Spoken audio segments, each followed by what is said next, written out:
but I'm going to be in Egypt. So I said, well, look, why don't you come on the program? He said, sure, why not? What do you want to talk about? He said, well, no holds barred. No holds barred, so we'll talk about whatever you want to talk about.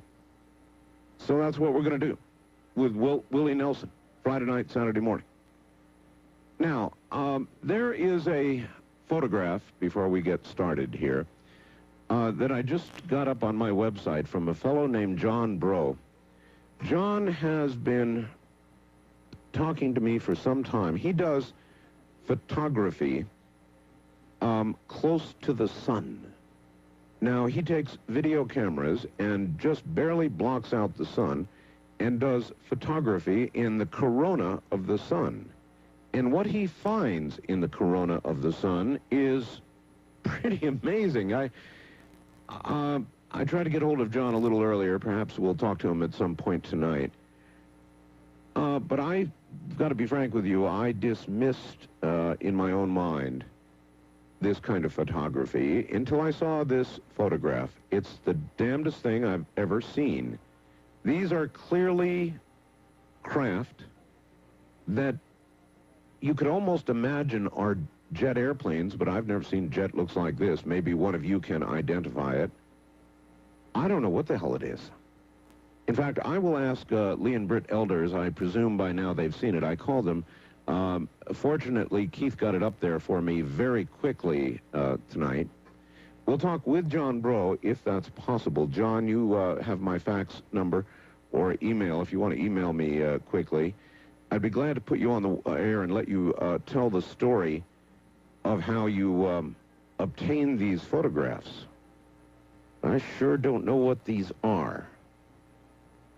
So anyway, that's a little bit of a promo for what lies. UFOs are not the elders' only interest, but it seems everything they do encompasses some form of investigation.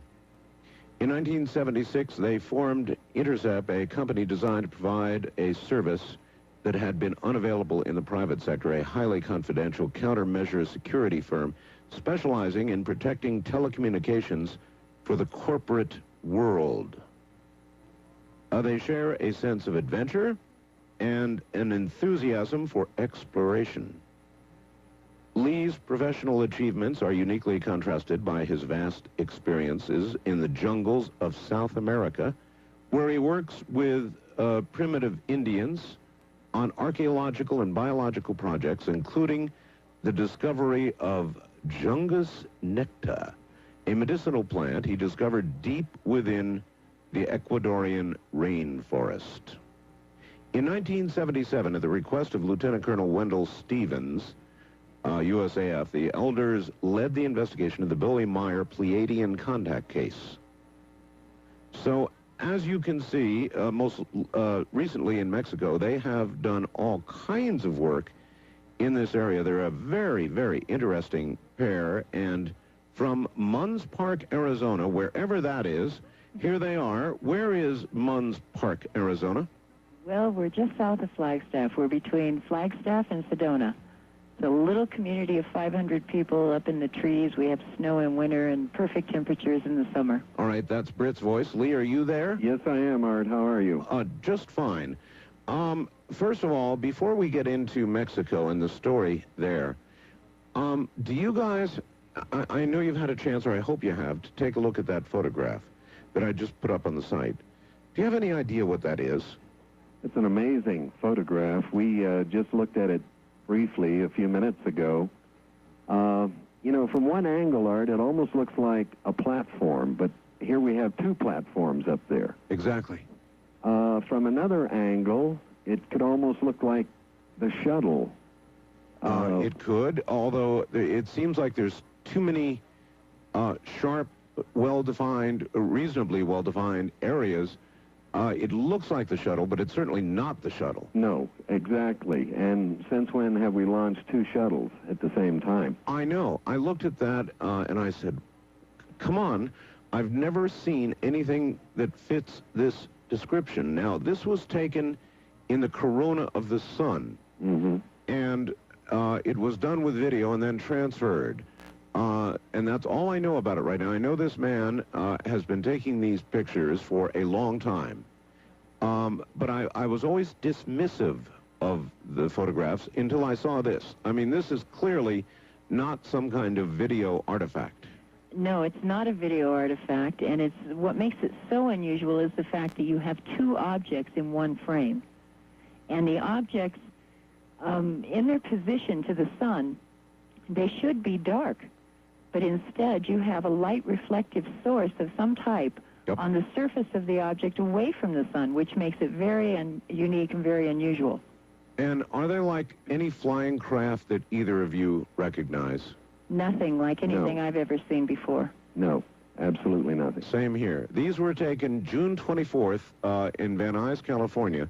And if anybody wants to see them, it's at www.artbell.com. That's my website. I really do advise you to take a look. Now, you two were at last I talked to you, you were at Jaime Malson's home in Mexico City. Right. That's correct. We did a show, and I remember you said, well, we're going, I can never pronounce the name of that volcano. Popocatépetl. Yeah, I'll never be able to. Well, it took us about a year, so don't feel bad. Let's call it Poco for my benefit. You were headed to Mount Poco, or to the base of it, to set up an encampment, and it's a long story regarding UFOs in Mexico, and a lot of the audience out there has not heard it, so I guess we'll have to fill in the background. But anyway, you were there to look for some of these UFOs that seem attracted to the area of volcanoes, correct? Absolutely. That has been a hot zone for 6 years in that area. We first got wind of it when a police commandante of the Puebla task force set up a investigation one night. He thought there was some drug planes flying between the two volcanoes up there. Ah, drug planes. Yeah. He thought some DC-3 runs were taking place, so they set up an elaborate camera system hoping to get the number of the planes, the serial numbers, that type of thing. And instead, they filmed a very unusual disc-shaped object with portals or lights and an intense light source coming from it. So the area is quite popular for UFO watch. A lot of people in the area go out there, and they're very rarely disappointed. So that's why we went there, to set up a base camp. And instead, we got more than we bargained for. Well, describe as best you can what occurred. Well, we had stayed one night in Atlisco, and we were going into an area where we could be closer to the volcano and really watch what was going on, a little place called Campo Marconi. We'd been there many times before. We'd had several sightings there, so we thought this is great. The only thing was the volcano, which had been steaming in the morning, erupted, and it sent ash and all this debris and everything else all over. We were camped 7 miles from the base of it as it was going off, and all night long we had hot ash falling in our faces. So it was a phenomenal experience. It's something that most people say we're crazy, but what is really that like? I mean, you said hot ash falling in your face. What is? Wouldn't the well? That's me. I would run. I would say. I mean, at that point, how could you know you were not in the middle of a major eruption, something that might have killed you? You know, sometimes you just know something within. Yeah, we felt very comfortable about it after the initial shock wore off. The ash there was a strong prevailing wind blowing, and the ash was being taken away from us so that there wasn't any poisonous fumes or anything like that. We weren't in danger of that, but the ash became disturbing after a while, because we tried to sleep and would have to pull the sleeping bags up over our faces to keep from being pelted by ash and these small granule type things that were coming down. All right. Now, it must have grabbed you that the moment was there. In other words, if UFOs are attracted to volcanoes, they must surely be attracted to erupting volcanoes. So I'm sure that occurred to you. Oh, most definitely. We were hoping to see something. Unfortunately, we didn't. There was so much ash and so many clouds above the volcano itself, we couldn't see a thing. However, in Mexico City, we understand that they had a big sighting. There were 3 orangish spheres that came in, looking like a triangle, and then they split off and they went in separate directions, and that took place over Mexico City on the night of the 24th. All right. A lot of people in America, particularly my new affiliates, you're up now where we have almost 360 affiliates, have never heard either one of you, nor the story of what's going on in Mexico. And most Americans have no idea what's going on in Mexico. That's one of the reasons we talked to Jaime Maussan extensively, so we could get a sense of credibility for what's going on there that we don't know about here. Can you give everybody an idea of the dimensions of the activity down there? It's literally a phenomena unto itself. It's been going on since July 11th, 1991. It began during the total solar eclipse. At that time, the eclipse just darkened Mexico City at midday. People with video camcorders from 4 different cities, 17 different people, not knowing each other, took video of a hockey puck-shaped craft hovering over their cities in daylight, during the eclipse, and after the eclipse. All right. Well, now let me just say, the eclipse, that means that they were taking photographs of things that might have come from or were near the corona of the sun. Yes. Yes. Absolutely. An amazing thing about this, it was a disc-shaped object that was hovering near the eclipsing sun. There is rotation to it. It seems to be counterclockwise in nature. We know it's metallic of some sort because the sun was bouncing off of it. This was filmed by, as Brit said, 17 people on the ground. And very few of those people filming that day or videotaping that day were even cognizant of the fact they had videotaped it until later on they started looking at their footage because they were out there videotaping the solar eclipse. Huh. There are several things to be said here. One is that generally the last thing anybody does is look at the sun. Right. Now, during a solar eclipse, it's the only thing everybody does. That's right. So you're looking at a place you would not normally ever intentionally look. And one has to wonder if there is not something to this. I mean, this guy who took the photographs I've got on the website now, in the corona of the sun, has been pounding on me for a long time saying, this really is going on, and it may well be that these craft use the sun as some sort of way to generally not be seen. Is that reasonable to conclude? Oh, yes, because we have so much footage now out of Mexico, and Jaime brought this up to us one day. He said they use the clouds as camouflage at times when they don't want to be seen. They use cloud cover, and they're experts at doing it. So I would say the sun theory is very right on. Well, I mean, during dogfights, it was a favorite tactic, I believe, to come diving down on your enemy right out of the sun. Right. So this really does make some sense, and I'm beginning to become more than just mildly interested based on this photograph. Now, anyway, some of the photographs that you came back with from Mexico, the video footage, very similar, not similar craft, but similar in nature? Well, to date, Art, we have classified over 12 different shapes and types of unknowns over Mexico. This is over a 6-year period. We have hat shape, we have hockey puck shape, we have cigar shape, and on and on and on. We have dome, we have flying saucer with low domes, no domes, high domes, you name it. I mean, there seems to be a conference going on over Mexico City right now, over Mexico. I am told, to the degree, and a lot of Americans aren't going to believe this, but Jaime Maussan confirmed that a lot of Mexicans, there's so much of it going on, they have become rather ho-humish about it. Is that true? Oh, this is very true. It's, in a way, it's sort of unfortunate, but they take it for granted now because they've seen so many. On January 1st, 1993, Mexico City came to a standstill, literally, where people got out of their cars on Reforma and leaned on the hoods to watch UFOs over the city. Park, Arizona, Lee and Brit Elders. Hi, folks.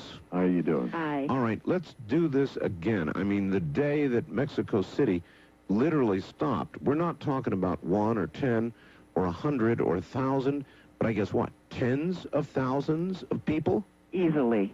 Tens of thousands of people in the street, including police, military, everyone, literally standing there pointing at UFOs in the city that were over the city for a number of hours. It was absolutely remarkable. I don't think there's anything like this that has happened, I'd say, in the last century that has just sort of inspired people to be more curious about the subject than what happened January 1st. All right. Well, I'm more curious, I would say more than curious about the subject. It's getting to the point of frustration for me that I want proof. And it seems like we're getting closer and closer. Dr. Greer, who's going to be on tomorrow night, Right. is pushing for congressional hearings. And he's getting close. We'll have all that tomorrow night. But I'm curious, how do you two feel about that prospect? A full set of congressional hearings on what's going on. Well, I definitely think it's time that something like this did occur. For example, after the January 1st, 1993 flap over Mexico City, the following day, on January 2nd, every major newspaper in Mexico City covered the event on the front page. All the radio, television, talk shows were covering the event. Right. So I think it's time that this country woke up, got in step with what's happening. Well, that's the next question, Lee. Yes, all that coverage in Mexico. But what about here? Why not here? Well, we have the proverbial ostrich with the head in the sand situation. And I think we have to go back a number of years to understand why, because 30, 40 years ago, we had more coverage on the events than we do now.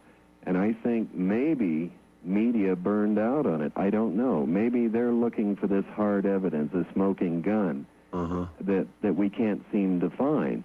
I mean, videotape is great. Congressional hearings is fine. But until we get some really hard evidence, so many people don't believe it because it has such a stigma attached to it. And that's in part with press, and that's in part with Hollywood. This has been going on for many, many years. I hope it changes. Maybe Mexico and what's happening in Arizona and Ohio and Wisconsin and Texas and New Mexico right now will get a lot of people to wake up and demand some sort of press coverage on it. All right, well, here's something I don't understand. Look, in the last week or so, we had Robin Cook's Invasion on NBC, a 2-night gigantic movie, which, by the way, got great ratings. We've had Independence Day, and we have had I don't know how many films, science fiction about this or about the possibility of this, and so the media is full of that. But when you try to present to them real occurrences, real things that are happening, and God knows there's a ton of footage with regard to Mexico City, nothing. I don't understand that. If the public is interested at one level, then why not the level of reality? It's a fascinating question because we don't have an answer to it. We've tried to figure it out since 1991, and we really can't find an adequate response that satisfies us. We've been told that it's not close enough to the United States, it's a third world nation. All of this has been presented to us as an excuse for not carrying it in the media here, because the only media that has covered it has been sightings, and that's all, the television program. So it doesn't make any sense to us why people wouldn't want to really find out what's going on and to know what's happening in our sister country. And this is just south of our border, and it's moving north now. Now it's in Arizona, Texas, New Mexico. The same type of sightings, a pattern seems to be developing. Huh. What? Of course, we had the recent sightings in Arizona while you all were in Mexico. Right. I'm sure that one drove you nuts. And by now, you've probably examined some of the footage. I hope you've seen it of what was over Phoenix. What do you all make of that? Well, Phoenix resembles Mexico City 91, 92, early 93. The flap down there, with the exception of the July 11th, 91 solar eclipse, right after that occurred, the flap moved into the heart of the volcano zone, and it led us into the volcano zone at that time. But for a period of about 6-7 months, all that was being taken was night footage, intense, bright balls of light. And a lot of people listening will probably say, well, it could be ball lightning, it could be something else. But these balls of light, we have footage showing docking, 4 objects coming together, forming one. Yes, we have 4 minutes of footage taken near the volcano, Popocatépetl, by a professional cameraman of Channel 3 out of Puebla that zeroed in on it. And first there were 2 that joined, became one intense light. Then 2 more came in and joined those. Then they formed a triangle and flew off at a great rate of speed, which tells us we have onboard intelligence working. It's not just a random light show of some kind. And the Phoenix footage resembles what we saw down there in 91, 92. I talked to the man today that filmed the famous, what we call the arc footage over Phoenix, and what it is 7 intense bright lights that come on at different stages, and they almost form a flange of maybe a huge ship. But then there's a small light that gets intense that's farther below them. And this lasted for almost 2 minutes. And the light is, once you see this intense light, you'll never forget it. It's just remarkable. It's not like a flare. It's not like anything you've seen before. It is so bright and so intense that you can't see what's inside. What do you think we're seeing? How would you some people call these things plasma balls.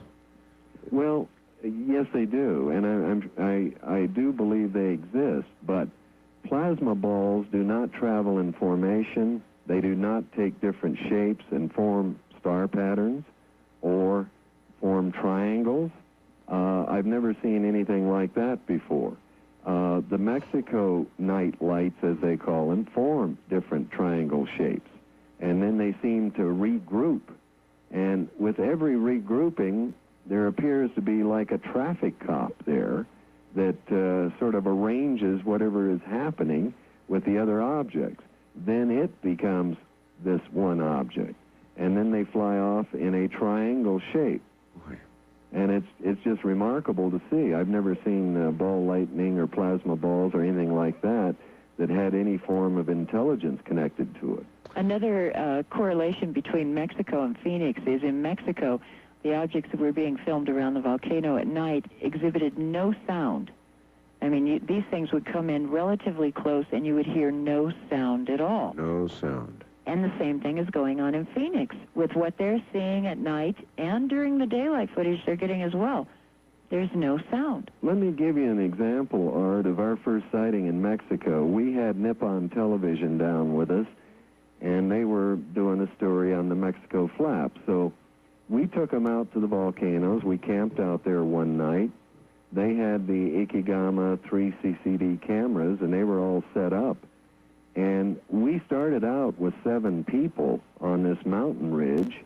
Within 2 hours, we had 200 people there with picnic baskets, lunches, beer, folding chairs, you name it. I mean, this is how the Mexicans react to this type of event.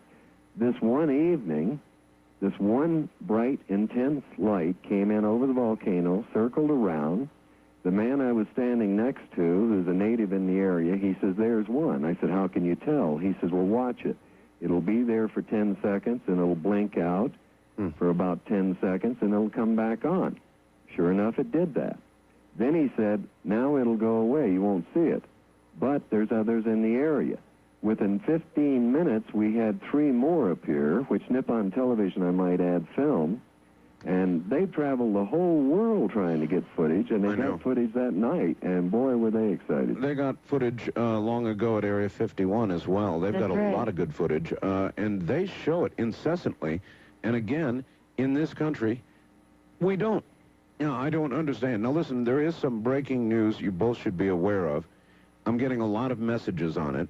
I just heard on a Spanish network, ARD, at 5 o'clock Pacific, that an unidentified flying object just crashed into Puerto Rico. Have you been hearing about this? Haven't heard a word on it. Apparently, U.S. helicopters are flying over the crash site, and U.S. troops have sealed the entire area off and not allowing civilians in. Now, I have not one source on this, but about 5, folks. So something big is happening down in Puerto Rico. Nobody knows whether it's ours or not, but the military is definitely present. I've got this from about 5 separate messaging sources. Doesn't mean it's true, but I'd say there's a good chance something's going on. It wouldn't surprise me because Puerto Rico's been a hot spot now for about 10 years. There's been a lot of activity, a lot of good footage coming out of there, and a lot of excellent reports from qualified witnesses. Well, I want to know desperately what we're dealing with. I know that puts me in the same category with a lot of other people, but this is getting too serious. What do you guys think that we're dealing with here? Oh, my God, this subject matter will drive you nuts. I mean, we've been following the trail of UFOs for over 20 years. And like I said on the Dreamland show, about the time we feel that we've got a theory and have them in one arena, they change the rules of the game and go into another arena. Yeah, exactly. So, you know, I have to go back to what the Japanese call it. The Japanese say it's the most impenetrable mystery of our time. I agree with that, definitely.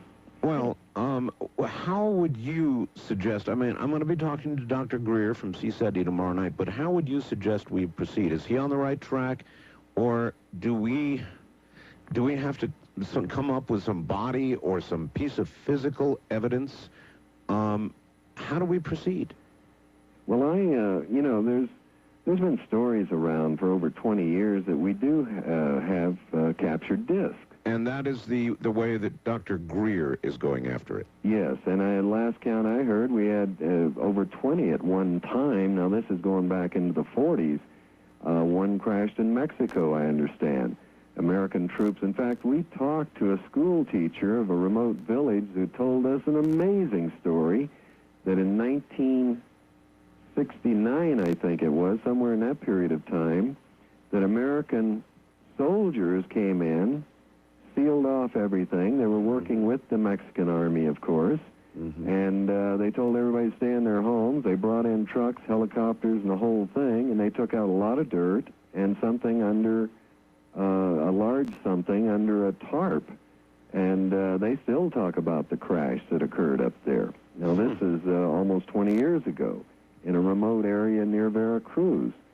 So that's just one, and of course we've heard the famous Roswell incident. We've heard rumors that one crashed in Paradise Valley, close to Phoenix, back at that period of time. All right, let's go back even further. You folks investigated heavily the Billy Meyer case, didn't you? Yes. Right. All right, I've got a fax here from Brian, wherever Brian is, and it says, "Hi, Art.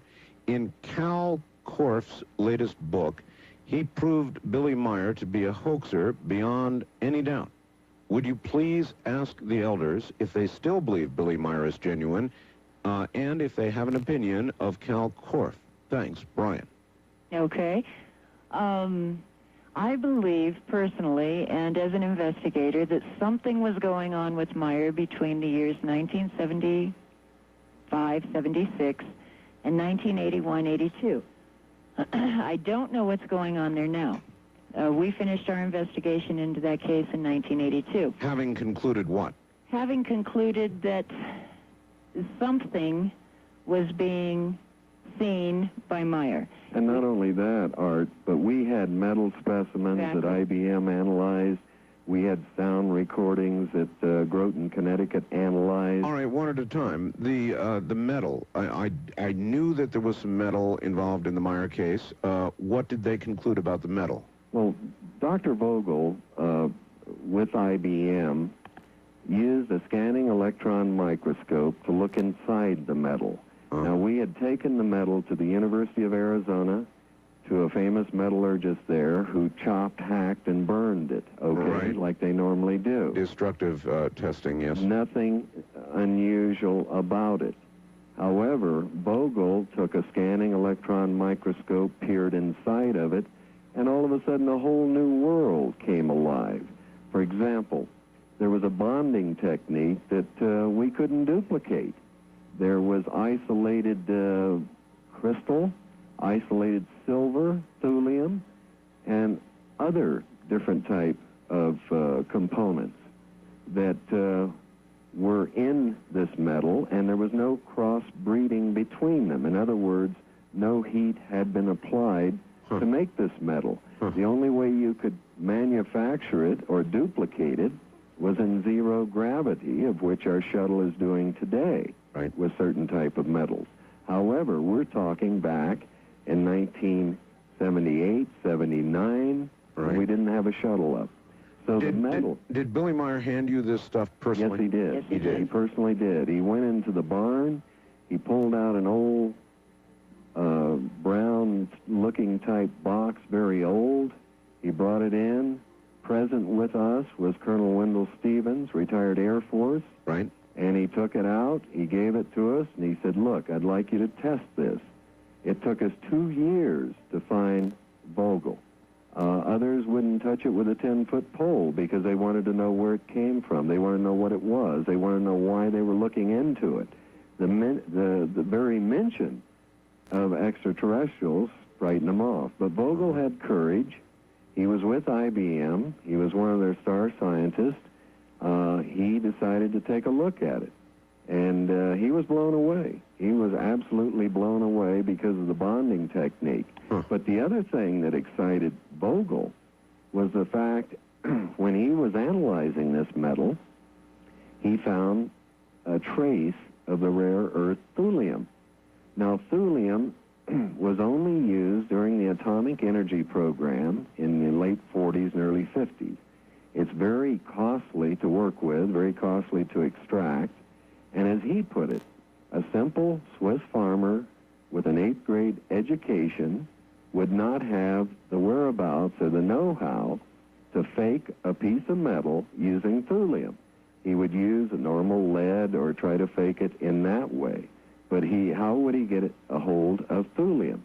So that excited us. That's what led us on into another 3-year investigation of it. So there's a lot of ramifications here to the Meyer case other than just photographs that, shall we say, accelerated our interest. Yes, okay, but if the photographs are not genuine, then it ruins the rest of the story for just about everybody, me included.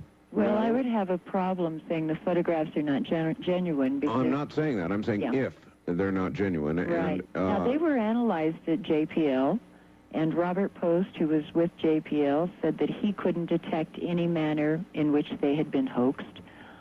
They were analyzed at so many different places that to say that they're hoaxed with the technology that was available in 1976 is really pretty phenomenal.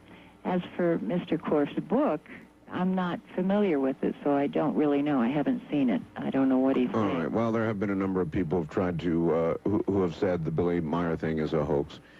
I'm not necessarily one of those people. I thought you might be familiar with the book, but apparently not. So, as far as your investigation is concerned, when you ended it, the Meyer business was genuine. It was genuine up to a point. In 1982, that's when we terminated the investigation because that was the end of it. There was no more hard evidence coming in. Did Billy Meyer readily talk to you? Because I understand he was very reticent to talk to people. Oh, we spent 365 days at the farm collectively between 4 investigators. Really? So we lived there. Imagine that you would get video artifacts. And so I sort of dismissed it, I admit it. And he sent me a photograph last night, and I hope, John Bro, if you're out there, you'll quickly send me email with a phone number so we can get you on the air to explain this photograph. But he sent me a photograph which is absolutely astounding. These are not artifacts. These are flying craft of some kind. One might almost be tempted to say there's some kind of jet aircraft. If they are jet aircraft of a kind I've certainly never laid eyes on before. Daryl from Los Angeles took a look and said, Art, the object in the Bro photos looks like one of those tactical fighters in Star Wars. It sure does. That's about the best description I think I've had yet. And he goes on, the multitude of UFO sightings in Mexico at the time of the solar eclipse could be another consideration. B, that perhaps the occupants of these craft wanted to be observed, knowing where everybody would be looking at that time. At any rate, John Bro has made it his business to photograph in the a corona of the sun. A very dangerous thing to do generally with a video camera, but he does it, and you should see what's up there. So take a look. It's at www.artbell.com.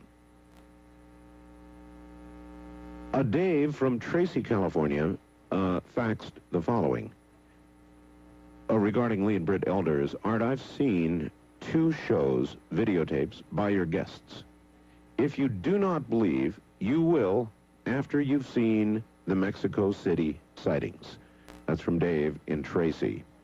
Let me give you an idea of what's coming up. Of course, we will continue with Lee and Brit Elders tonight. Tomorrow night, Dr. Stephen Greer, who heads SETI and has got well over 100 witnesses prepared to go before a congressional committee, who are in Munns Park, Arizona, back from Mexico City, where they camped out below a volcano that blew its cork while they were there. Or would you consider that to be a partial cork blowing? Partial, yes. Maybe a partial, yes. It was the week after that, though, that it really got intense there. When we were there that night, we noticed about a third of the way down from the cone, there were 2 red objects. At first, we thought we might have some UFO activity, but later on, we discovered that apparently a lava tube has formed 1/3 of the way down. This would be facing Puebla, the 4th largest city in Mexico, which is very close to it. Okay. That's when we decided it was getting very intense, very serious, because if it does blow, it may blow out the side rather than blow from the top. And if it blows from the side, which would be southeast, you've got a lot of people in that direction. Tremendous amount. What is your best guess? UFOs appear attracted to volcanoes and volcanic activity. Why? Well, we really examined that. First of all, they're attracted to Earth anomalies. They seem to be attracted to solar eclipses, volcanoes, this sort of thing. Different types of metallic outcroppings and mountain ranges seem to attract them. Mm-hmm. The volcano situation could be a form of energy being emitted that perhaps in our third-dimensional world we are unaware of what this is. This may be attracting them. All right, let me give you a hypothesis and see if you can disagree with it. Suppose I were to suggest to you that we get a lot of UFO reports in areas of magnetic anomaly. We get a lot of UFO reports near the sun, as evidenced by the photograph I've got. We get a lot of UFO reports near volcanoes. These are all major events of one sort or another, geophysical or the sun otherwise. Why is it not reasonable to imagine that these are artifacts of this energy, that the tremendous amount of energy, of course, in a volcano, we can't even duplicate it with atomic weapons when they do go off, that it's somehow just an artifact of all that energy, making some sort of a dimensional passing possible. Well, as in the photographs that you have on the webpage, these objects are structured. Yeah. It isn't just a blob of energy or a plasma-type object of some form that we can't quite identify. These are solid, structured objects. They reflect light. They, when we run them through the computers, we find out that they seem to absorb light in certain areas, and so that takes out the artifacting aspect. However, I think you may be onto something here when you're talking about the fact that they're attracted to earthquakes and volcanoes and things that emit tremendous amounts of energy. And maybe it's because they're utilizing that energy. I don't know. It might be an energy that we don't understand, that they do and they get a grasp of. But there's something there that definitely seems to hold an appeal for them. All right, sticking with the dimensional scenario for a second, there is this creature that apparently began in Puerto Rico, then came through South America, made its way north, even into the U.S., called the chupacabra. The chupacabra is regarded by many people, if not the majority, as some sort of Spanish mythology, modern urban mythology. But there are, in fact, hundreds, if not thousands of animals dead with the blood drained from their bodies. Now, pretty weird stuff. This creature is described variously in various ways, but generally with big red eyes, a scaly back, capable of moving very quickly, even flying. And I know you two know something about this chupacabra. If you had to make a guess right now, would you say urban legend, or would you say there's really something going on? Well, I believe there's something really going on. 7 days ago, we were in Jaime's office, and we saw this videotape of an investigation he was doing on the chupacabra. Right. The woman in the tape, a Spanish woman, was attacked by one, she alleges, but she had these deep scratch marks, claw marks, all over her face, neck, and arms. And in looking at the video very closely, you could see that this woman was terrified. I mean, literally terrified. Well, anything that would scratch you like that would terrify you, period. But what makes you think it was not, I don't know, a mountain lion or some other sort of wild animal? There are so many reports going on now in Mexico. There are so many instances of this happen. How did she describe it? She described it as being roughly 3.5 feet tall, had a bat-like looking face, had fiery eyes, 3 or 4 claws, she couldn't remember, on each hand, and it seemed to move very quickly. It seemed to be very clever. She kept saying it was very clever. And when she was fighting it off, she said that the body structure of it almost felt like jelly or jello. Really? Yet there was a lot of strength to it, and it was emitting a high-pitched squeal.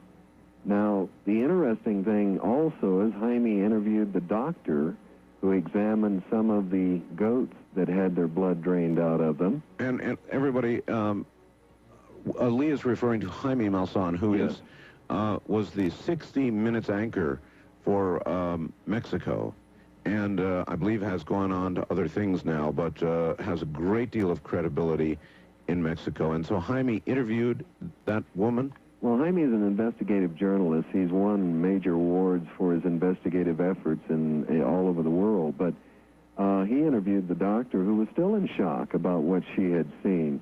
The animals they seemed to live 12 hours after the blood had been drained from their bodies. And he was in shock over this. Now, this is just one story, but excuse me, let's slow up and go back to that one.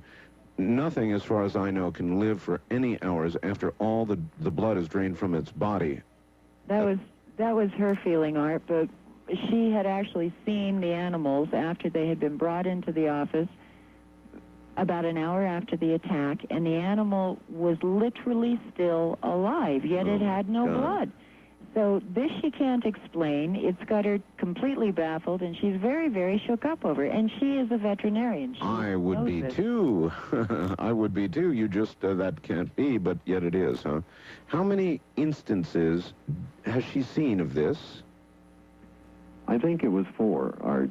But she's not the only doctor that's examined some of the corpses and some of the animals. There's veterinarians over in Puerto Rico that have done the same thing. I know. It originated in Puerto Rico. That's where the first cases started surfacing a number of years ago.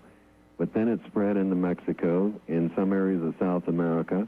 Now we understand it's on the border of Arizona, Yes. as far north as Tucson. Yes. And also we've heard reports out of California and New Mexico. What do we know about this creature's capabilities? Can it fly? It has capability to fly. Perhaps not long distances, perhaps like our flying squirrel. We don't know, but there is one report that has been investigated of a man that was killed by one who was a prison inmate.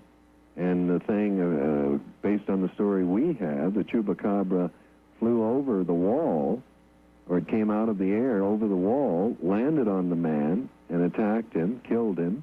The guards ran, and they fired at it, but didn't hit it. This is one case where we have a fatality, and there are many more. How about on the ground? I've heard reports that whatever this is can move very, very quickly on the ground. Is that true? As we understand it, yes. They have taken small dogs, medium-sized dogs, goats, of course. Chupacabra, the translation of that word in English is goat sucker. Goat sucker, right. Chickens, rabbits, this type of thing. Yeah, but now humans. Now humans, yes. I hope there are not any reports of humans who have lived after the blood has been drained from them. Not that we've heard of. No, no. Uh-huh. Good. If you had to make a guess about this creature, and I know I've had 1 million emails and faxes from people who say, you know, people up in America right now laugh about this. It's on T-shirts and coffee cups, and, you know, they chuckle about it. But when you bring the subject up in Mexico, nobody laughs. It's very serious in Mexico. Also Puerto Rico and other areas in that. They've had experiences, especially some of these poor villages, people that do not have too much, especially indoor plumbing. They now form groups to go out at night. They're very frightened by it. And what, hunt for it? No, just to protect themselves. I don't know of any expeditions looking for it as yet. Although Jaime called Lee about a year ago and said, figure out a way I can catch one of these. Good thought. Did you give it some thought? I gave it some thought, but I couldn't find anybody who wanted to go with me. Are these little things that run through your mind when you're camped out at the base of a volcano in Mexico? Well, yes. You keep one eye on the terrain around you and the other eye on the volcano, so we didn't sleep much that night. But you think about these things, yes. But one thing we don't do is try to get frightened on any type of work we do, because if fear enters into what you're doing, you might as well start doing something else. Well, I'm not sure how you prevent fear from entering into this one.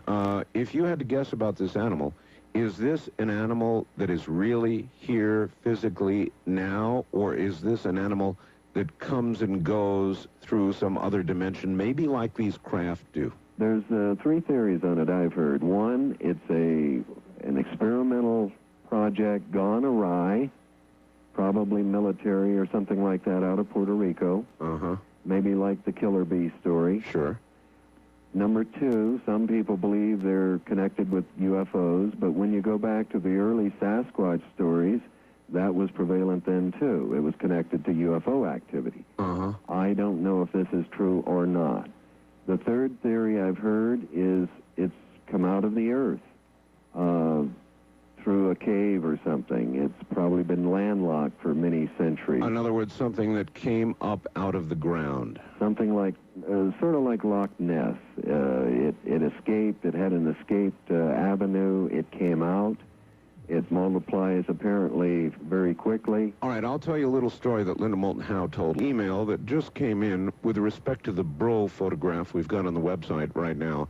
Art, I've seen a lot of UFO photos, and I must tell you that John Bro's photographs are a bit scary. I've not a clue what's really going on with UFOs, but one thing is certain. Our government is trying very hard to cover this up, hush it up, make it all seem like sci-fi or weather balloons.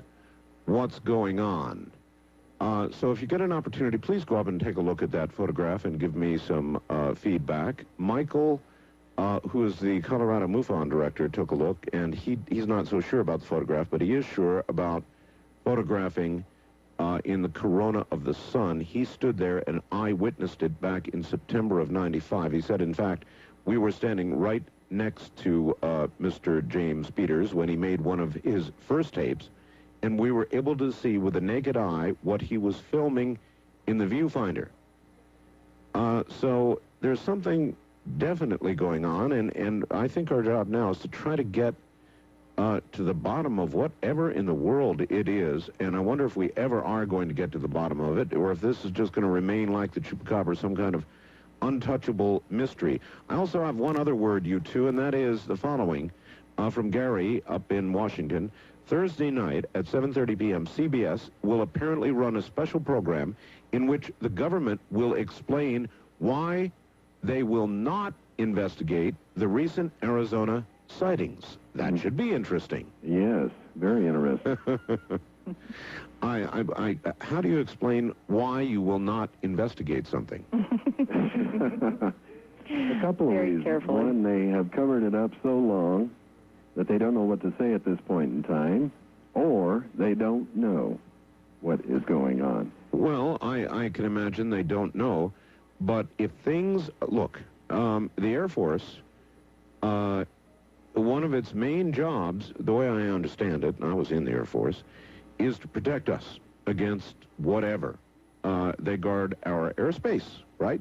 Right. So if things are flying around in our airspace that they don't recognize or understand, aren't they supposed to go and investigate them no matter what? One would think so.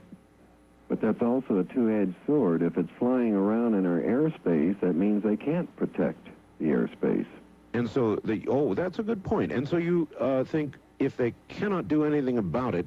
They certainly don't want to publicize it because every year they get large amounts of money to develop new fighter programs and bomber programs. Uh-huh. Yep, that's all possible. Anyway, I mentioned Linda Howe before the bottom of the hour, and she was talking yesterday about this very strange organism that's something between a plant and an animal, if you can believe that. And it lies dormant at the bottom of the sea or any waterbed, and it is not brought to life, in effect, until a certain amount of pollutants or ultraviolet radiation or whatever gets to it. When that gets to it, it's like it's a key that suddenly activates it. Mm-hmm. And I was wondering if there might be some relationship to maybe I watched this in Robin Cook's Invasion too carefully the other day, but the premise was much the same. Did you two happen to see that? No, we missed it, unfortunately, but I heard it was a very good show. It was quite good, and it involved an organism that we have inside ourselves, an alien organism that was activated by these things that came from space. And it sounded an awful lot like what Linda Howe was talking about the other night for a reel lying on our ocean bottoms that's beginning to produce this horrible red tide and is affecting human beings and appears to be airborne. It's really kind of strange stuff. Wow. How's it affecting humans? One of the researchers became extremely ill. They were able to put some of this organism, they took human blood and put it in a petri dish and put the organism in, and the organism gorged itself on the human blood until it was gone. Yeah, is right. And these things appear to be keyed by things that we are doing. And now here's where it might relate to what's going on with ufology. We entered the nuclear age during the Second World War, and of course that ended the Second World War, that portion of it with Japan. And that seems to be when the modern age of ufology also began. Right. Right around the mid-40s, 1947, in that area. Is that about right? So what I'm getting at here, folks, is sort of a theory, a pet theory, and that is that we have done something in our development to key their interest if they are observing us without wanting to contact us, the old Star Trek prime directive, that when we began to enter the nuclear age, they began to get very interested. Does that make any sense? It makes a lot of sense to me, because if you believe that the universe is this vast expanse that goes on and on and on, what we would do here would have some type of an effect. It's the ripple effect, like dropping a pebble in a pond. Right. And I think that makes a lot of sense, that they would become very interested in what we were doing when we were developing technology that we really didn't understand. Huh. Well, especially, there was a rash of UFO activity right after the first nuclear testing that we had in this country and also in Bimini. It seemed like, I think the Lubbock Lights was a classic example right at that time period. We have a close friend that worked at White Sands during the development of the early missile programs, and he told some chilling stories about sightings and close contact at that point in time. So I think if you have a society, or many societies, that are interested in what's going on out there, the third rock from the sun, that sort of thing, they would be observing us as humanity, finding out what makes us tick, finding out how we can live in our own filth, meaning air and water. Maybe we are an experiment for them. By the way, since you mentioned that, you spent some time in Mexico City. Would you care to describe conditions in Mexico City environmentally? Oh, whoa. It's 24 million people packed into a valley surrounded by huge volcanoes. The air is horrible. You can't breathe. You're constantly taking shallow breaths just to get something into your lungs. The water is awful. When you shower in the city, you close your eyes and your mouth and just keep them squished as tight as you can so that you don't happen to swallow a drop, because it can make you deathly ill. And also, you can't eat any vegetables within a 50-mile radius of Mexico City. There's tremendous eye irritation. I experienced that every time I went into the city. I might add, Jaime's house is in the forest overlooking the city. So we would leave every day, drop into the city from 8,500 feet down to 7,000, I guess it is. And it's just a choking, nauseous type situation. And the last 3 days we were there was an ozone alert.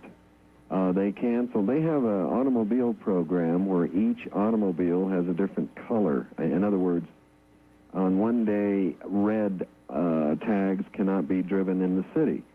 So they thought this might help with the pollution, but the only problem is everybody buys 2 or 3 cars there. I mean, the wealthy people. So they can drive to the city. Right. But the ozone problem was extreme the last 3 days. They had ozone alerts. Well, this runs us into another pet theory, and that is, as you well know, Linda Moulton Howe investigates them all the time. We have animal mutilations of cows that are just mind-boggling, done with high heat and precision. Certain parts of these animals removed, generally reproductive organs, that sort of thing. And generally, these are associated with UFO reports. Even to the degree of cows seen rising by eyewitnesses in beams of light, that kind of thing. Now, the following question presents itself. If you were going to be monitoring this planet for its ecological state, you would need samples like this, and you would, and in the reproductive organs of cows, you would find satisfactory samples to monitor where we are ecologically. And we may well be on the brink of something, and so there is a theory that one of the reasons they, in quotes, are here is to monitor where we are and when we're about to go over the bridge. ecologically. Make sense? That makes a lot of definitely. sense. Absolutely. It's, I mean, what a better way to monitor human life than to monitor the food chain that we're involved with, or water, or air. At one time, we felt Mexico City, the height of the flap in that area was primarily because you have such a desperate situation there for living conditions because of this valley you're in, because of the bad air, water, etc., that perhaps they were just monitoring that situation. But then it expanded from there to volcanoes, to solar eclipses. We also have 7 video clips showing unknown activity near television and radio towers in the near field, so to speak. RF field. Yes, they're very much curious and interested in our electronics. We also have footage showing that they're very much interested in our flying machines, commercial airliners, military fighters, this sort of thing. Let's tell a story that Jaime told. This is a true story. It involves an actual collision between a UFO and an airliner, commercial airliner. Was it coming or going from Mexico City, or what happened? Okay, the flight was, it was an Aeromexico flight, DC-9, piloted by Captain Ruano. He was an 18-year veteran, had 169 people on board, right, traveling from Guadalajara to Mexico City. It was a night flight. It arrived in Mexico City about 10 p.m.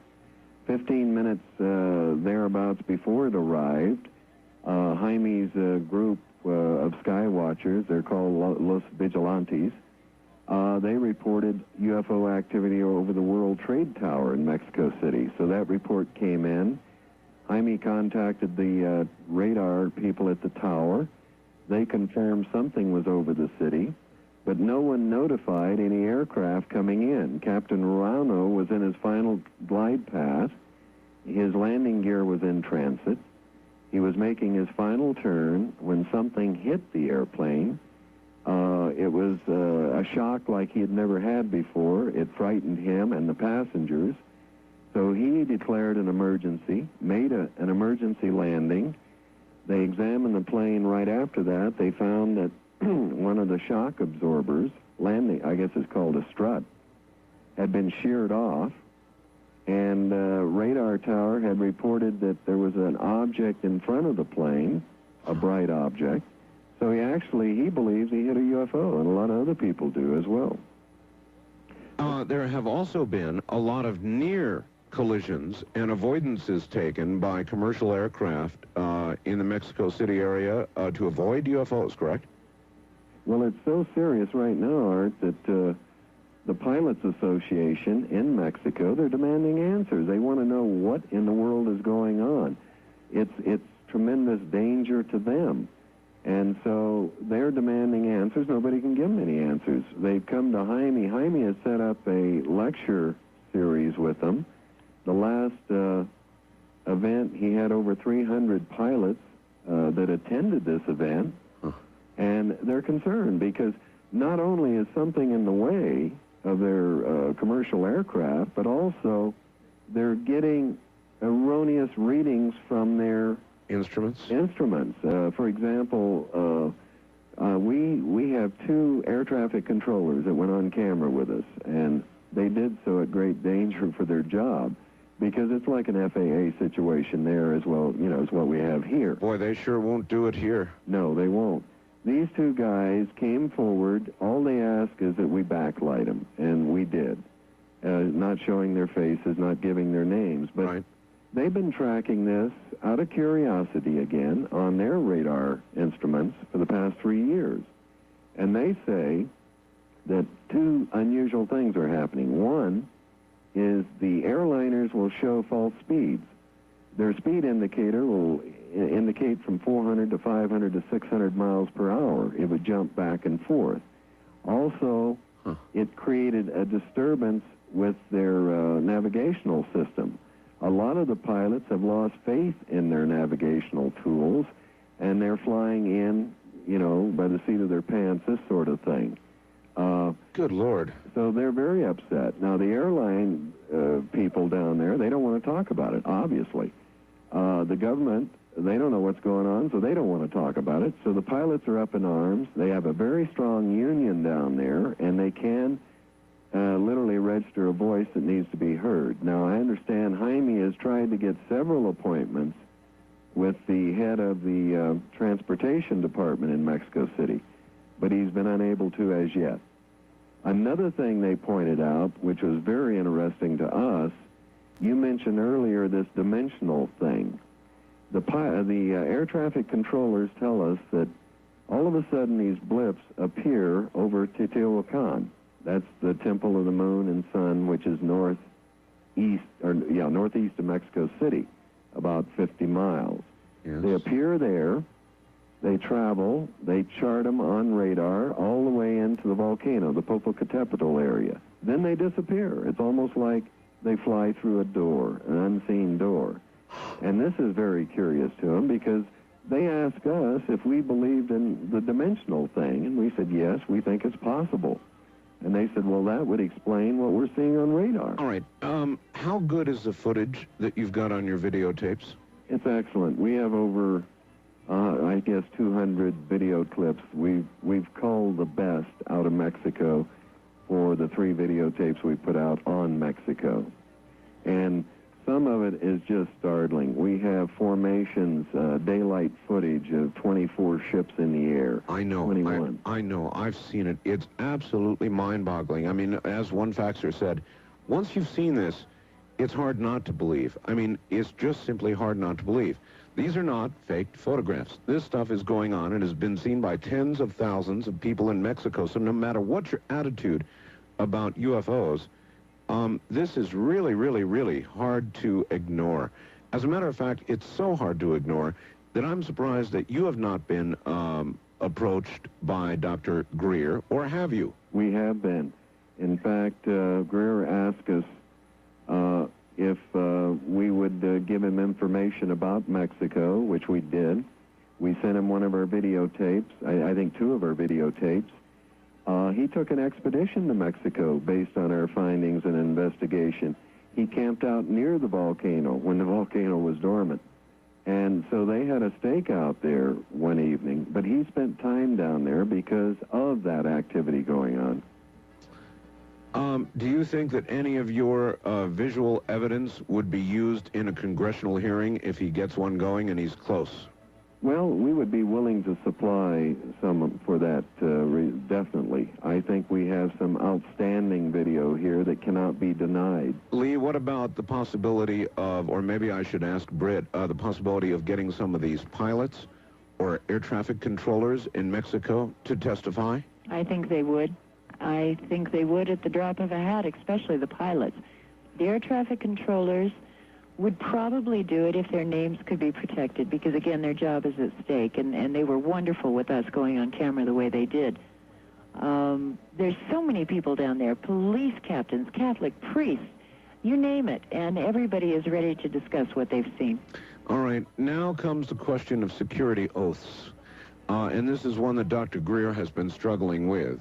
A lot of people who know about these things have definitely signed these. Is taking calls on the wildcard line at 702-727-1295. That's 702-727-1295. First-time callers can reach Art Bell at 702-727-1222. 702-727-1222. Now, here again, Art Bell. Once again, here I am. This is why I love live talk radio so much.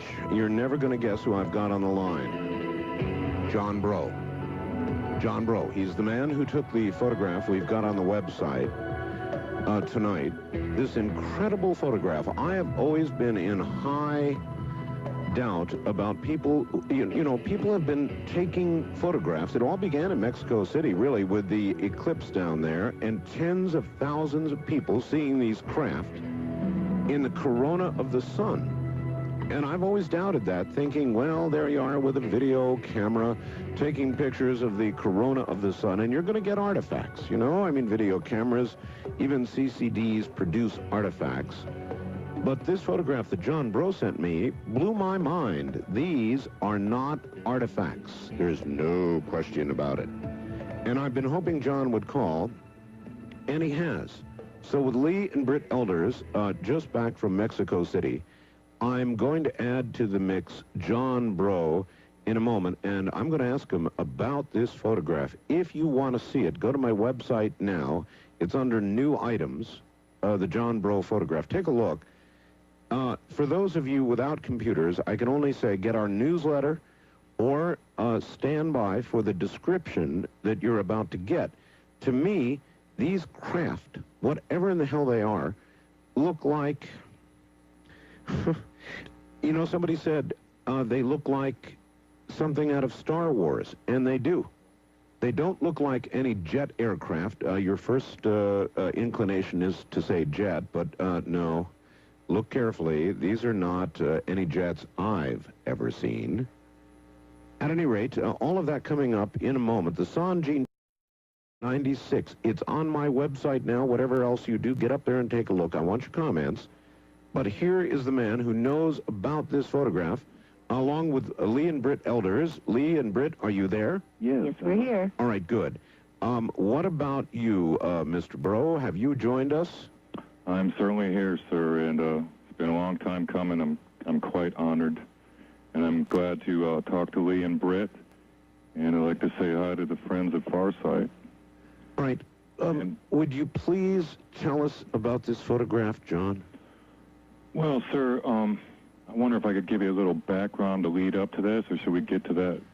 Well, let's do it backwards. I mean, the people are sitting there on the website now looking at the photograph, and they're saying, what in the hell is this? But if you want to give us some background, go ahead. I'll make it as quick as to the point as I can. You know, on January the 17th, 1994, we had a massive earthquake in the valley over Los Angeles, San Fernando. And quite a bit of activity started up recognizably at that time. And, well, I think it was in November of 94. I was in the west end of the valley, and I happened to look up in the sky, and I saw a shooting star. Mm-hmm. But this was fascinating to me because it was broad daylight. And it shot from one end of the San Fernando Valley to the other in about 3 seconds. And then its velocity and its angle changed, and it went into a corkscrew motion down towards the Earth.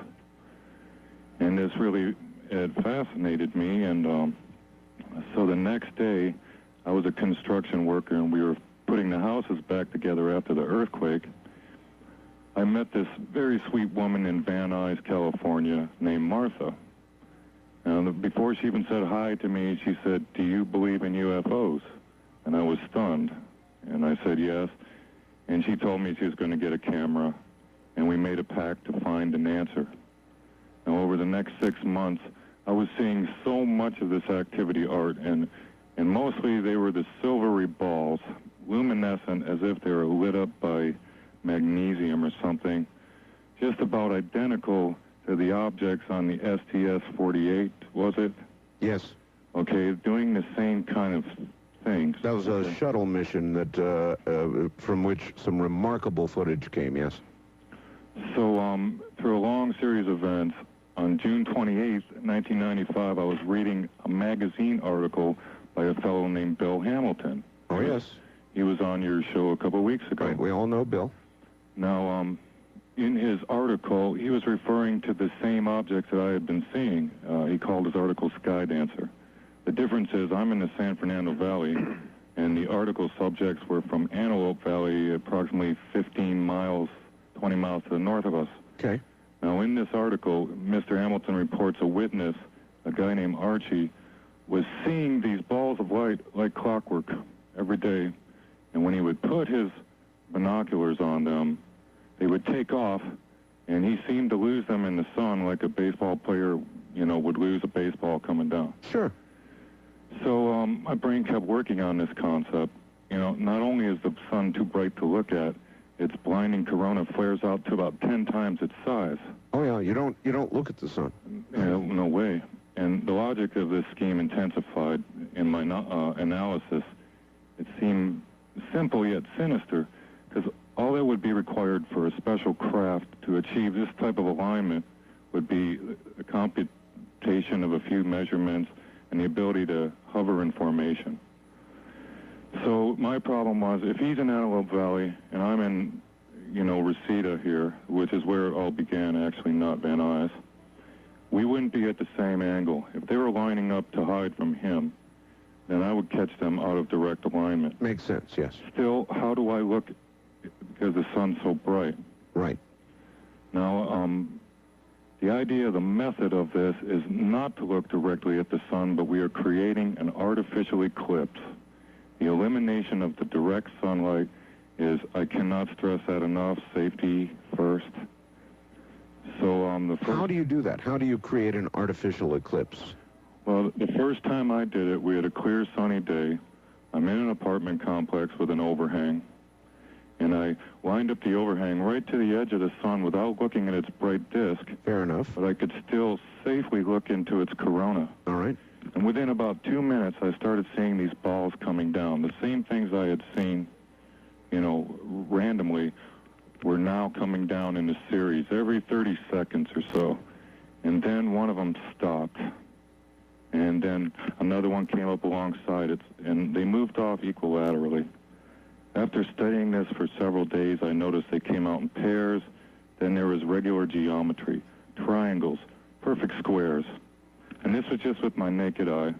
I always wear protective UV sunglasses, maybe 2 pairs, because, inevitably you're probably going to catch part of the sun to look at it. So be very careful. That's where the camera came in. Right. We've got to advise people that you could do retinal damage. You could destroy your video equipment. It's dangerous. You've got to know what you're doing. Don't try it at home.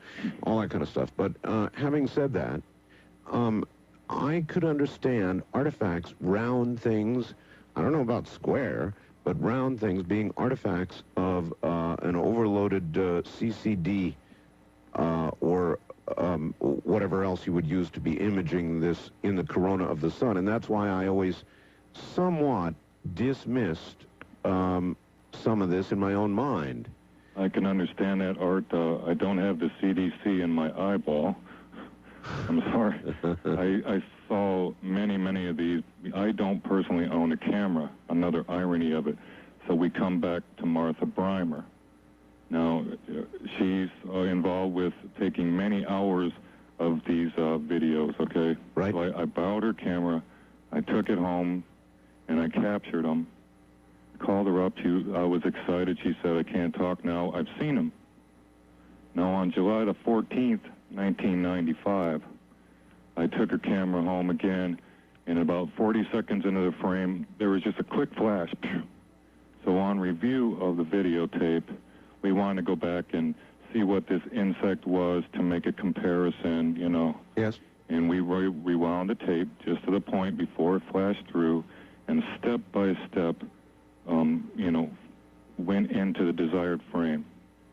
And my jaw hit the floor when I got what I consider a very clear picture of a stereotypical flying saucer.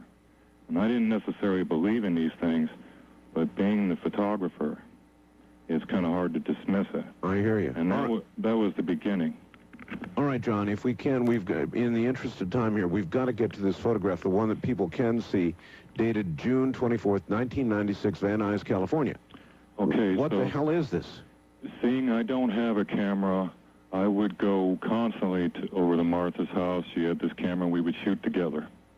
Okay, so we had dozens and dozens of hours. I sent you this picture, Art, because I've been showing people these pictures, and this one people react to. If you remember, I sent you several I reacted to it, all right, yes. Okay.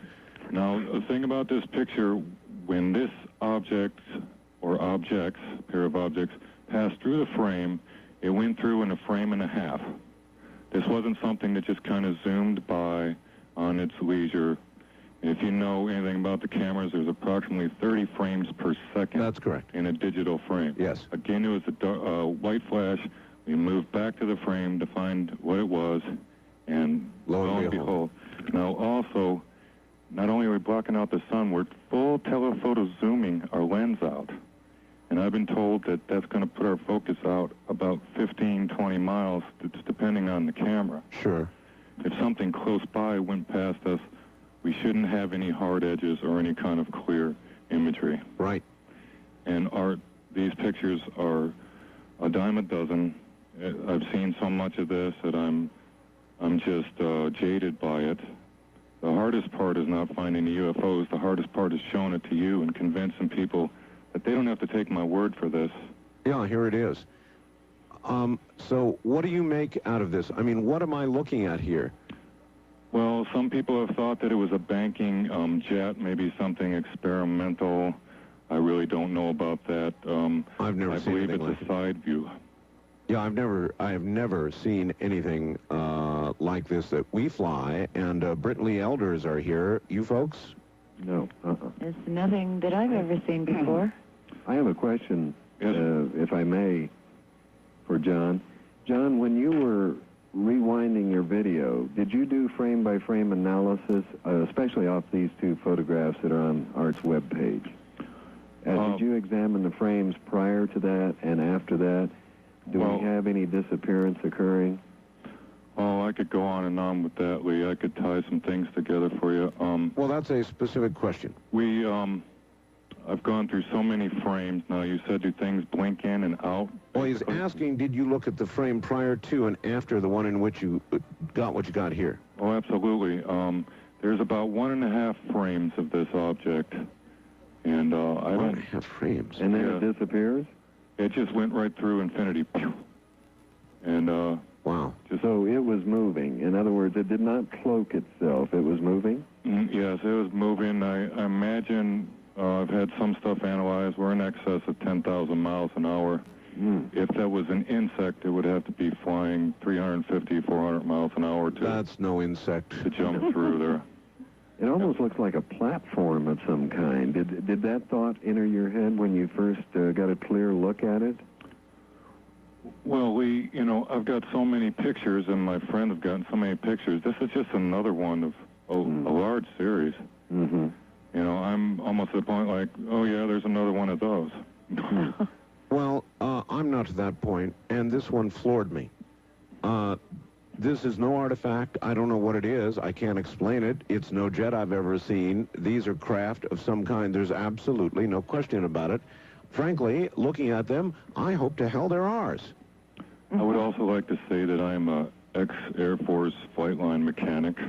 I was an engine mechanic on the F-15s down in Eglin, Air Force Base in Florida, by the way, which is Gulf Breeze.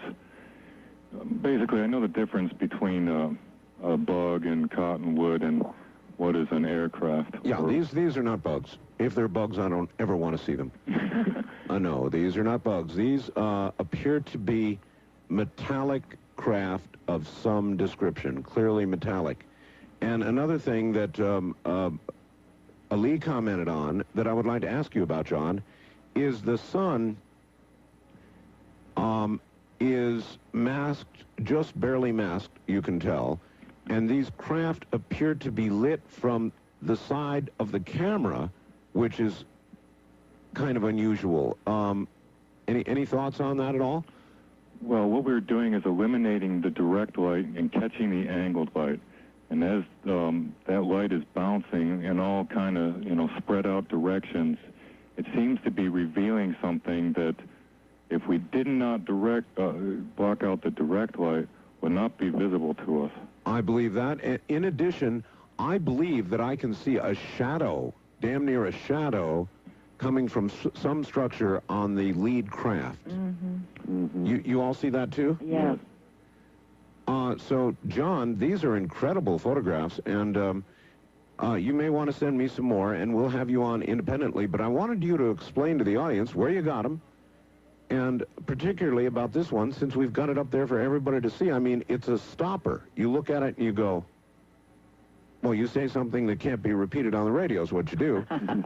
Art, if people would go to your website and go to related websites, you have a link to a place called How to Photograph or videotape UFOs in your own backyard. Right, and folks, give them a good explanation. Yeah, please do that, and please be very careful, because you're dealing with possible eye damage if you do it the wrong way and all the rest of it, right, John? Oh, absolutely. It could make you absolutely go blind, or it could ruin your equipment very quickly. All right, John, listen, we're out of time. I've got to run, John, but thank you, and we'll have you on photograph. And the video photography done by Brit and Lee Elders seemed to me to be the kind of things we need if we are going to go to Washington and get a congressional hearing, this kind of evidence at the very least. You've got some incredible videotapes, you two. How do people get them? I want to give you a chance to promo those tapes. How do they get them? Okay, it's very simple, Art. We have a direct toll-free number in the Phoenix. You can call and order the tapes through that number, Visa, MasterCard.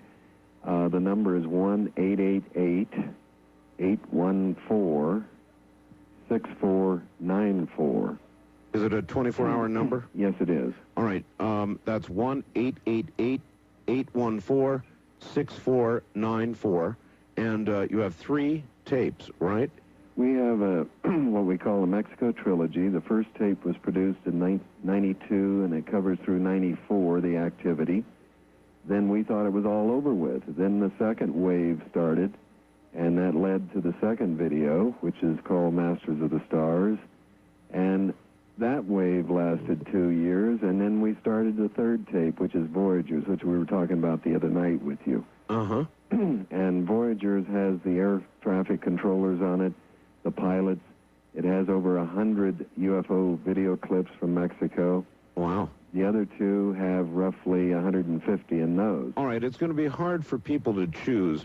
If you were to say right now... I would say Voyagers of the Sixth Sun. That's our newest. That has the best footage to date. And it gives the story of the pilots and the collision that took place. Really? And the air traffic controllers, they're on camera, they're backlit, but they talk about what's happening over their skies, what they're tracking on radar. All right. So there you have it, folks. And that number again is 1-888-814-6494. Voyagers of the Sixth Sun would be the recommended tape. Let's take a few calls with the remaining time. West of the Rockies, you're on the air with Lee and Brit Elders. Hi. Hi. Where are you? Sorry about that. Sorry about what? Oh, I didn't turn my radio. Oh, okay. Where are you? I'm in Redding, California. Redding. Do you have a question? Yeah, I have kind of a two-part if possible. All right, go. Well, first, I quickly wanted to ask you if you could explain what the heck the Redding Ripple is to me. And then the second question is... I didn't get the first one. What? I'm sorry. If you could explain what the Redding Ripple is... The Redding... Not right now. Okay. And the second one is, I've been studying, astronomy, I'd say, for almost 10 years. Yes. And I've seen 3 crafts that are very familiar to me. I'd say during the last 2 years, they've been appearing more and more. And I was just wondering if they could tell me any kind of orange craft, or this first one is the orange one. The second one is more of a blue and red and green. Are these like glowing things? Well, no, they really don't glow. I mean, the closer they get, I'd say the orange one is very, you can see it, not with the naked eye, but you have to have, a good telescope, what have you. But the one that does glow, sparkles like a diamond kind of, yep. That's the red and the blue and the green, like fluorescent green. And the third one is, it's like, they look like stars, but they're in a triangular form. All right, well, that's what we're getting a lot of these days. You two, what do you have to say? Triangular form, that seems to be a repeating Phoenix, Mexico City. Belgium. Belgium. The only sighting I ever had was an absolute triangle. Mine was close, very close. And so repeating again and again and again, triangles. Why triangles? I have no idea why triangles. It's just so common. Sometimes they seem to be 3 objects creating a triangular form. Right. And sometimes it seems to be a triangular-shaped object. So I don't know what it is with triangles that they have an attraction to, but they do have one. I would like to say that on the orange craft, we have several reports and several videos from Mexico. There's also several reports out of Arizona of orange spherical craft. In fact, we've had a professor in Mexico that took some remarkable video footage and still photographs of one. And that sounds very similar to what she's seeing. Sure does. All right. East of the Rockies, you're on the air with Lee and Brit Elders. Hi. Good morning. Hi. Where are you, sir? Utica, New York. I don't have a question. I have like a comment. All right. Comment away. I don't believe that, I believe that the government knows about UFOs, but the one reason they don't want to disclose it to us is conspiracy. Well, look, all right, let's tackle that. Let's tackle that for a second. Yeah, I too believe they know. And once you tell a lie, then you go into a mode where you've got to protect that lie with other lies, and to reveal that you've been lying for a very long time is to cause a final erosion of confidence, which is just about gone anyway. I mean, is that what you two think it is with regard to the government? I think so. I agree with you. I think they know what's going on in the skies, but whether they've had any contact or anything else as far as intricate detail or information, I question that.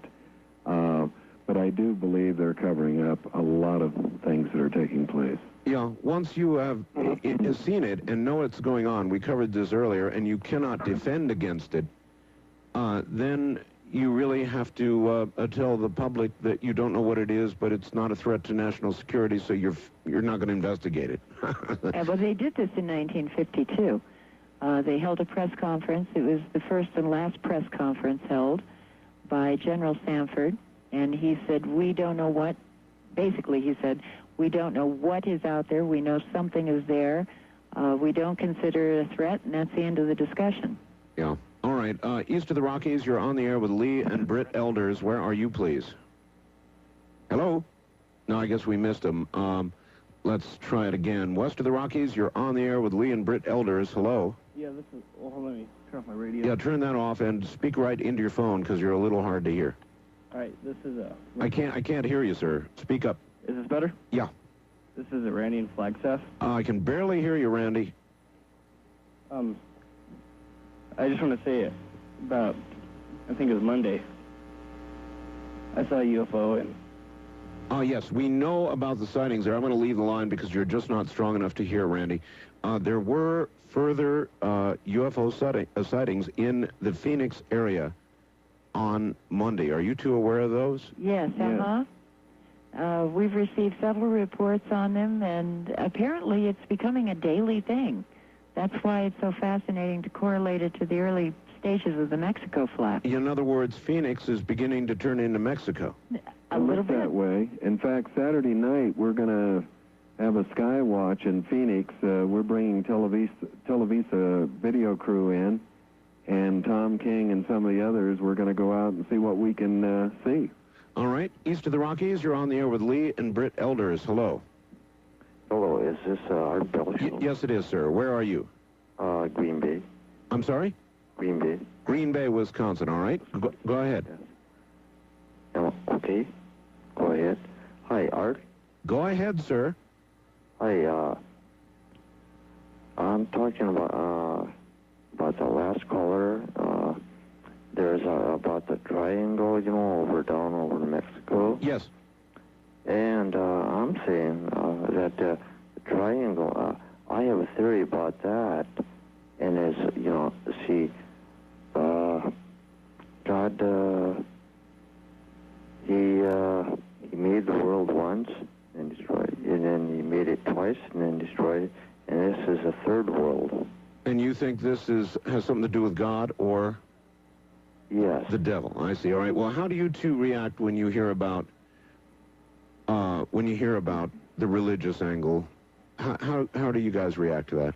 I don't know that it plays into it too much other than creation exists in everything as far as I'm concerned. And you have to take this on a very, very personal level because everyone's religion is different. So I have a tough time attaching any religious aspect to it. There's not enough communication going on with the ETs to attach anything to it. That's what I would have said. I can't attach anything to it. I don't know what it is, but when we get these kind of clear photographs, I really, really want to know. Yes. East of the Rockies, you're on the air with Lee and Brit Elders. Where are you, please? Hi, this is Tom in Atlanta, Georgia. Hi, Tom. Hi, I just wanted to go back to what the gentleman called in a minute ago about why the government would be keeping secret UFOs and whatnot. Sure. And I heard a gentleman about a year ago, and I cannot recall his name. You would know him. He claims to have worked for different companies in the area of physics and whatnot. Anyway, he claimed that the reason a big cover-up would be was that nationality is the only game in town. And as soon as anyone reveals with any certainty that UFOs exist, then we would be considered Earthlings rather than Americans, Russians, et cetera, et cetera. The one world thing. Exactly. Uh-huh. All right, good point. You two, do you think he's right? I think he could be right on that one, yes, because, we like to, what's the word I'm searching for? We're nationalistic, Lee. Definitely. And he's right. If there was something beyond, it would tend to meld those differences away, and you've got to wonder if governments, which thrive on nationalism, are scared to death of that. It's a good point. That's a very good point. All right, west of the Rockies, you're on the air with Lee and Brit Elders. Hi, where are you, please? This is Chuck. I'm in Alameda, California. Sounds like you're underwater. I'm on a car's phone. Okay. I was just wondering, with the site in Phoenix, in Austin, and Mexico City, does that form a nice triangle there? It's a good point. There was another big sighting the other night reported by Peter Davenport that went from Austin to near the Dallas area. Have you you heard about that? Yes. In fact, we're desperately searching for the footage. Anybody out there listening in Dallas, we got wind of a sighting over a month ago of an object that was over Dallas for maybe 3 hours. 3 hours. And yes, we received email on that. We've been trying to get in touch with somebody there that may have taken some video. One of the things we're trying to do is correlate footage out of Mexico, Phoenix, and other places to see what kind of pattern, see what we can come up with. So anyone that wants to send footage to us, we would definitely appreciate that. And I would say do not send your original. Just make a copy. Half-inch is fine, so that we can study it and see what we can correlate. Well, maybe whoever they are, they're sick of not being covered in the American press, so they're moving north. Who knows? Right. East of the Rockies, you're on the air with Lee and Brit Elders. Hi. Hi. Where are you, sir? I'm in Jacksonville, Florida. Okay, speak up good and loud for us. Do you have a question? Yes, I wanted to state something and see what your panel would have to say about it. All right. A few months ago, I had a situation happen to me in my home, and I woke up, and there were these three, I'll just say beings, standing in the door of my room. And as soon as I saw them, they were instantly in my face. In your face? Instantly. I mean, like, in an instant. As soon as I saw them, they were on me. And they were like all silver, except for their faces had like a veil over it. But I could see through the veil and see their faces, but not clear faces, but I could see they had like human-like faces. And what they said to me was that the Earth has gone through 3 cycles, and this is the 4th, and that was it. And I found myself at another time, all this has happened within the last few months, I found myself at another time sitting in a room with my sister, one of my older sisters. Yes. And these gentlemen, they were Caucasian men, and they were in like blue uniforms with some type of insignias on them. And it was a lot of people. I mean, just a lot of people there. And no drinking, no drugs. No, sir. Please take me seriously. I'm trying. That's why I'm asking. No, sir. No drinking, no drugs. And I remember looking over at my sister, and I'm feeling stuff, you know, how you check and make sure this is real. And my sister looked like she was drugged, and I said, remember this. I was trying to tell her, remember this is happening, remember. Right. And they brought us out of this room, and I see all these people, and they're like loading us up in some type of transports, and it's blank from there. I woke up one afternoon, and a lot of this stuff happens at night for some reason. I woke up one afternoon, and there's this guy. I'm laying on this table, and the gentleman, he was an older guy, looked like one of those old Southerners, and he was dressed in white, and he was sitting down, and I'm like on my stomach, and it was like when he realized that I was awake, he shot something in my back, and I just went out. Oh, brother! And when I woke up, so help me God, when I woke up, I see this guy going into the mirror in my room. I mean, like he's leaving out, but he's phasing backwards.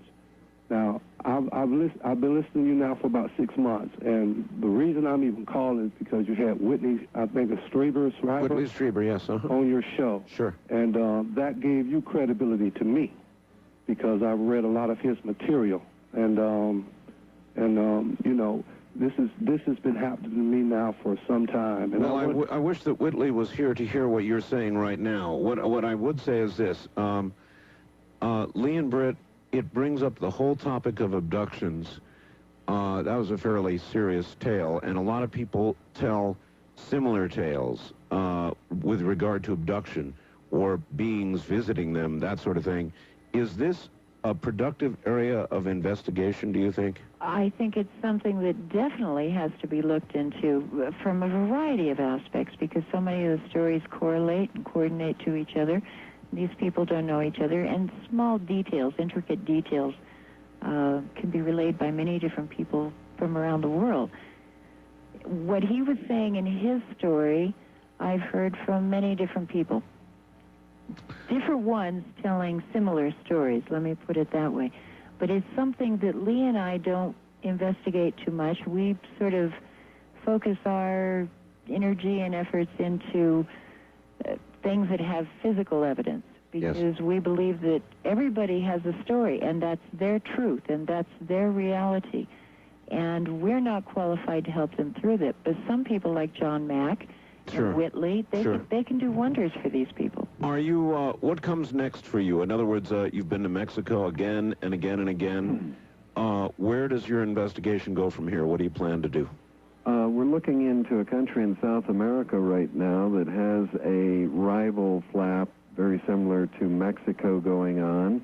We have military personnel, jet fighter pilots that have come forward and will appear on camera.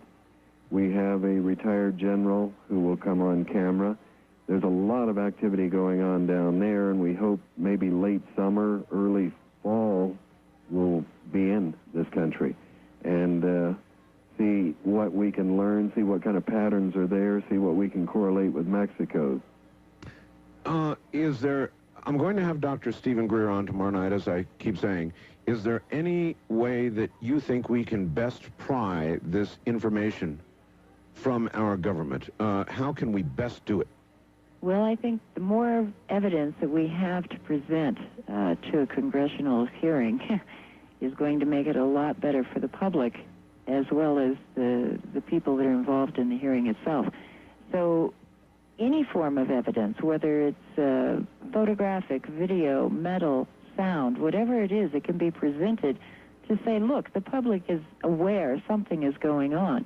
Now let's take it a little bit further and admit what's going on and all try to learn from it together. I know this sounds terribly conspiratorial, but our government, while evil in some ways, is not that efficient, doesn't keep secrets well. That's true. And there are a lot of people who say, well, there's got to be something beyond our government involved in this, because our government just is not that good at keeping secrets. Do you lean in that direction? Oh, very much so. I think there's a clandestine organization, perhaps military, perhaps career-type personnel who control this flow of information and control the hard evidence that the government does have. I believe they have hard evidence. The thing that's frustrating to us and other investigators like us is we don't have that data pool to pull from. And I think we could help them. I know they could help us. All right, listen, you two, we're out of time. I really want to thank you both for being here tonight again to order their videotape. 1-888-814-6494. We will have you on to the lines. Anything goes. Anything you want to talk about, fair game. West of the Rockies, you're on the air. Hi. Hi, Art. Yes. I can't believe I got through. Yes, you have. I remember you were talking earlier about these, UFOs or whatever. They're kind of like meteors kind of deal. Have you ever read Silent Invasion by Dr. Ellen Crystal? No. Never read it? Nope. She describes a similar thing. It was it looked like a meteor. Like it had kind of a white head with a really long orange tail. Mm. Kind of sparking like you were talking about earlier, but it wasn't green. Well, things, look, things that re-enter the atmosphere spark. They're burning up. Yeah. But generally, you can see them falling with respect to Earth. And I've seen a number that have been absolutely horizontal. Now, that, I guess, doesn't mean that things don't skip through the atmosphere and then back out again. That can happen. But I saw some pretty impressive green fireballs, no question about it. Yeah, like what I saw was moving east to west. I expected to get up in the morning and find out the next province. What I saw also was moving east to west. Really? Yep. And this is way, way too large to be, I've seen meteorites before, and it's no big deal. This thing was literally, halfway from, half the distance from horizon to horizon. Yes. Like, I was just wondering, is that a common thing? Like, does that happen a lot? I really don't know. I'm nobody to know that. Thank you for the call. I have no idea. All I know is what I saw. And I would say I saw that 3 or 4 times in the years that I commuted to Las Vegas. And I'm telling you, it was heartily impressive. So, I don't know. I don't know. I saw him. First-time caller line, you're on the air. Hi. Yeah, hi, Art. I love your show. This is Nance from Vancouver, Washington. Welcome. Hi, I want to talk about the dogs. Okay. The animals. Yeah, I've got a long article here. It's sickening. I can't believe that we're doing this. Can't we expose the companies that are doing it? I mean, you've got leverage. I'm just a person, with your name and stuff. I mean, couldn't you put it on the website or something that... I'll consider it. You know what I'm saying? Yeah. Don't you think that to get back to the UFOs and everything that's happening, and I'm not a Bible thumper, but don't you think that everything's kind of coming to a head? I mean, the animals... Yeah. I'm not a Bible thumper either, but sure, things are coming to a head, not just in this category, in every category you can name. But you kind of translate it to that, too? I mean... I don't know. The animals? Look, let's think about it this way. If there were visitors here from wherever, or whenever, or whatever, and they began to see what was going on here, you feel it, I feel it, most people do. This quickening, whatever it is. Right.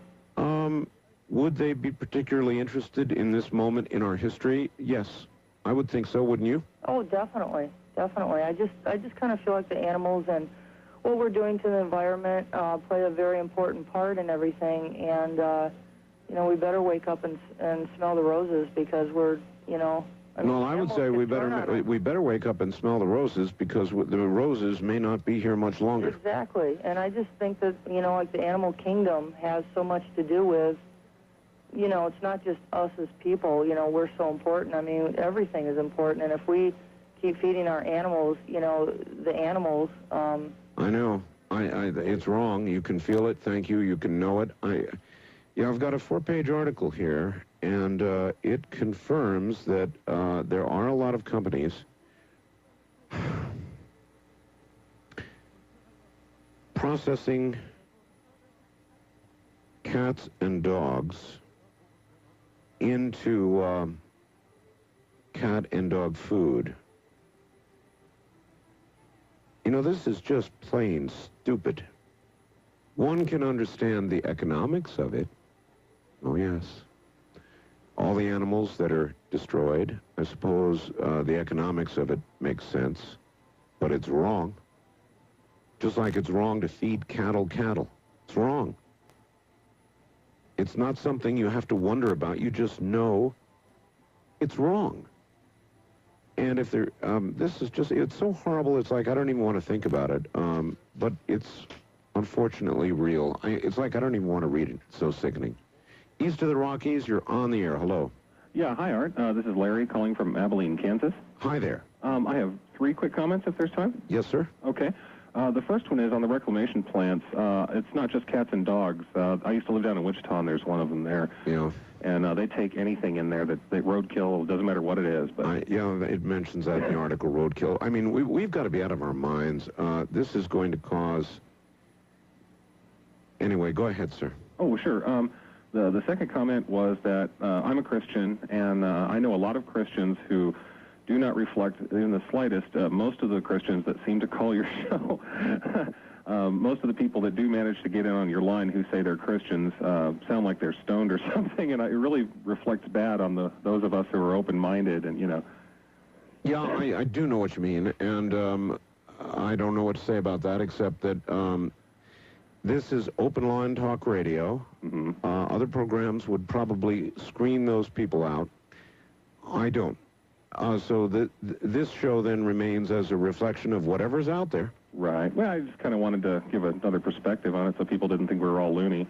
And the last comment real quick is I have the perfect way to guarantee success on your next telepathic experiment to bring UFOs down. I'm not sure we didn't have success last time. Nope. This one will guaranteed work to bring down whatever you want and make them do anything. And that is? Okay, what you do is you get everybody who's going to participate.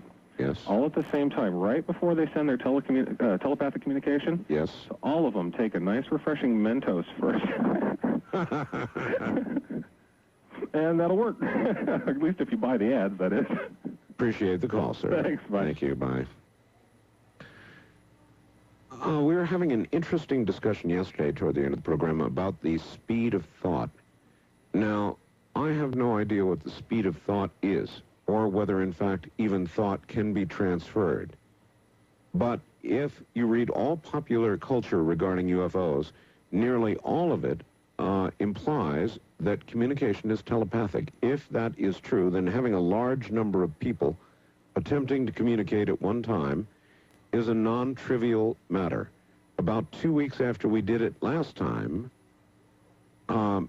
Phoenix exploded with sightings. I will try it again next week, despite the harsh criticism and pleadings, I might add, of many not to do it. I will try it again with you, with your help, next week, and we'll see what happens. West of the Rockies, you're on the air. Hi. Hi. Hello. Hi. Hi. Hi. Hi. This is Charlotte. Charlotte, I can barely hear you. I'm sorry. Speak up. Okay. Better? Much better. Okay. I was going to kind of come out of the closet a little bit tonight. I'm better known for my earthquake work, but I'm also very involved in UFOs and the abduction process, I guess, since about 1949.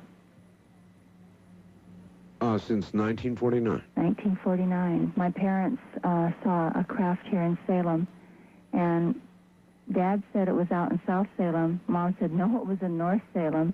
Dad said they did stop the car and look at it. Mom said they got out and looked at it. And Mom has scoop marks on the front of both legs and 6 perfect round circles on her back. Really? And I was in the vehicle at that time, and I have no memory of it. I was about 2.5 years old, but from that point on, from the time I was about 6 years old on, I began seeing UFOs. And are you Charlotte King? Yes, I am. I know that you've been involved in earthquake stuff probably all your life. That's true. But I don't think I've ever heard you say anything about UFOs. I've never done this before, Art. I said I'm coming out of the closet. Yeah, you sure are. I've talked to Brit and Lee privately before, and I talked to Linda last night after she got off your show. Oh. And Did she urge you to speak publicly? I've talked to her about this before for several years. You know, what I was asking is, did she urge you to speak publicly? She didn't think it would hurt anything when we've talked about it before. Well, I don't think it has any bearing on what I do. It's just another part of me. Are you concerned that it will affect your credibility? No, not at all. Not at all. Well, certainly not with this audience. That's true. But scoop marks, circles? Yes. And then in 1990, I had actually, basically, it was a UFO dream. And I was out in my backyard, and I looked up, and here was the ship. And the next thing I knew, I was in the ship, and I was taken to this, I don't know where I was taken. But anyway, in the dream, I was taken down inside of this cavern underground in a very dry, warm place, and told it was the first of many meetings, and there was quite a few people there. And I was very frightened at first because I'm not supposed to fly. That's one of the things I'm not supposed to do. You're not, wait a minute, you're not supposed to what? Fly. You know, like in an airplane. Yeah. Because of my ears, my hearing. Oh, I see. And so the first thing, you know, when I was in the ship, the first thing I did was feel, you know, intense fear, and I got the message, you know, I guess it must have been telepathically, you know, are you okay? And I said, I'm frightened, you know, and they said, what are you feeling? And I said, well, all I'm feeling is a slight circular motion, you know, like just a very slight motion, and then a vibration. They said, that's the most you're going to feel. And I relaxed at that point. But anyway, finally, after the meeting or whatever, they gave us something to drink in these tall glasses. It was like water, but obviously it wasn't, because I have no memory of the trip.